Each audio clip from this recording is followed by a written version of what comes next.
What is going on? So I've got some bad news for you. Your pricing is entirely wrong. You should be thoroughly embarrassed and maybe even never show your face in public again. And I'm just kidding, but your pricing is probably wrong. Ours is. And how do I know it's wrong? Well, because a lot of us, when we're first starting out, we don't have any information or data to go on, so we just go with what feels right. And that's exactly how we launched our product. We decided to price it at a certain amount, people paid it, and we learned, right? So what we learned is that people are willing to pay for it, which is the first step. But ultimately, there's a lot of gray area in what we should be pricing products at, and so we're very unlikely going to get it right the first time. So I've been reading a lot of articles about the pricing because of the fact that we are about to engage in a business model redesign of our own and launching that actually pretty soon here. So we want to make sure that we get our ducks in a row and actually are doing this somewhat correctly, or at least a step closer to correct than what we launched with. So I've been reading these articles. A lot of them are, let's just say that the general theme, here's the one takeaway. Your customers are important. I know that might be really hard to hear. I know it's a tough pill to swallow, but they're pretty important. And so you're going to want to listen to them. You're not only going to want to listen to them, you're going to want to study them. You're going to want to get inside their heads. You're going to want to date them and marry them and likely have children with them. Well, maybe not that much, but you get what I'm saying. You have to see things from your customer's perspective. And all pricing really takes shape from that perspective that you gain. So a couple of the articles that I read that were really interesting or a little more helpful were the ones written by Price Intelligently. And they identified a few different factors in terms of how you can look at pricing for your own product.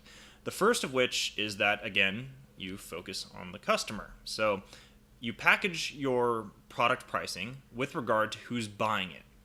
And for instance, if you're running a SaaS company, that means if you have different plans, each plan should cater to a specific customer or buyer type. And you should name that plan accordingly so that it sticks out to them.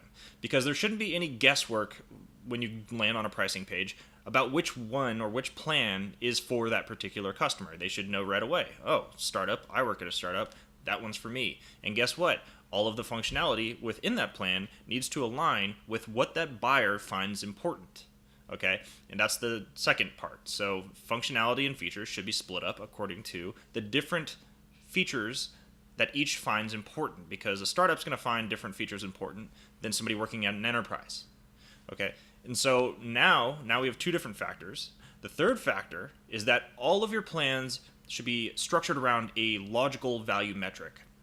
Again, keeping your customer in mind and in focus, you need to figure out which core feature, which core benefit you deliver that as customers use more and more of your product, they can understand they will start to get charged more the more that they utilize whatever that is. So in order to illustrate what I mean by this is Dropbox, for example. So Dropbox has structured their value metric, their core value metric, for each plan and its its corresponding pricing based on the number of gigabytes of storage you use.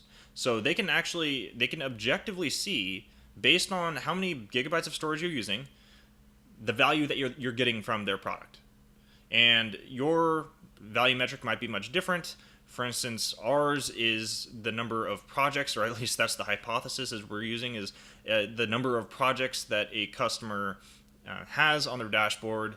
It means that they're running more scenarios, they're getting more in depth with the analysis that they're doing. And so, therefore, they're getting more of a benefit from our product. So we're structuring our pricing around number of projects. It might be different for you.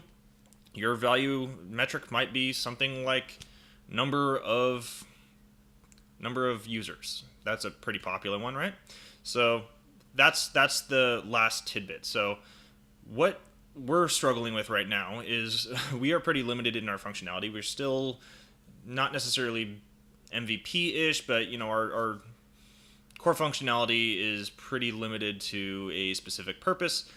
And beyond the number of projects, we're grappling with how we can structure pricing and plans and functionality in a way that targets various types of different customers. So that's something that, We have developed a hypothesis on again, and we split up our features according to that hypothesis. Namely, right now, it's that users are going to want more complicated features. So the more complicated financial planning features, because we have a financial planning app, and the more sophisticated they get with the features, the larger of a company or larger of a customer they're likely to be. That's our hypothesis. It could be entirely wrong, right? Maybe it doesn't have anything to do with features. It has everything to do, or the complexity rather. Maybe it has everything to do with the visuals, the dashboards that we provide. Who knows, right? These are things we're going to have to test. But at least we know that we're structuring it based on this advice. It should be at least one step closer in the right direction, and I guess we'll find out. And we'll let you know. I need to start keeping track of the things I'm saying I'm going to let you know, because I feel like a lot of them are going to slip through the cracks otherwise. But nonetheless, that's where we're at today. I'll post the articles in the information section of this video so you can check them out for yourself and get more learned on some pricing. So that's it for this week. Have a great rest of the week, and I will see you next time.